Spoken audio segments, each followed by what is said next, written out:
This is part 4 of After the Promise. If you think mass incarceration started in the modern era, you've already been misled, because by the time the 20th century began, the system was already built, tested, and normalized. All it needed was scale. After slavery, after black codes, after convict leasing, and after chain gangs, the United States had perfected a new form of control, one that didn't rely on plantations or private labor contracts, but on prisons themselves. Incarceration became permanent, bureaucratic, and profitable, and it expanded quietly, protected by law. By the early 1900s, southern states had embedded forced labor directly into their prison systems. Prison farms, work camps, and road crews replaced chain gangs in name, but not in function. Incarcerated people were still compelled to work, often for no pay, under violent conditions, with sentences extended for disobedience or exhaustion. The state was no longer leasing labor out, it was keeping it in-house.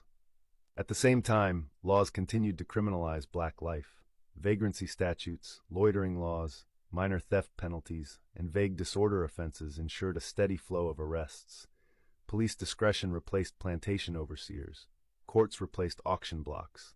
Prisons replaced fields. Then came a shift that changed everything. Incarceration stopped being temporary punishment and became long-term containment.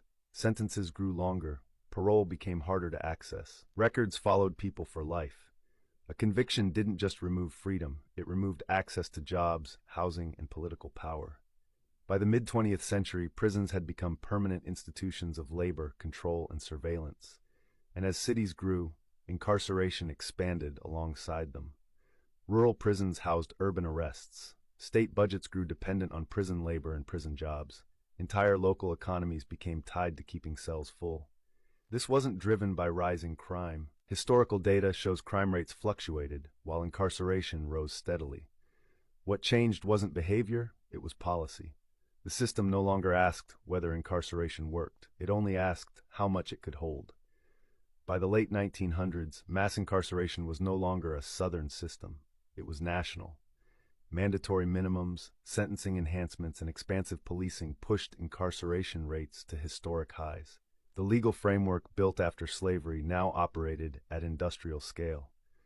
This is why incarceration in America doesn't look like it does anywhere else in the world. It wasn't built for rehabilitation. It was built from systems designed to replace slavery, suppress labor, and enforce racial control. The uniforms changed, the language softened, the outcome stayed the same. Mass incarceration was not an accident of the modern era. It was the final evolution of a system that never truly ended, and once it was normalized, it became invisible. And the final chapter shows how this system locked itself into the future. This was part 4. Follow to see how this system became permanent.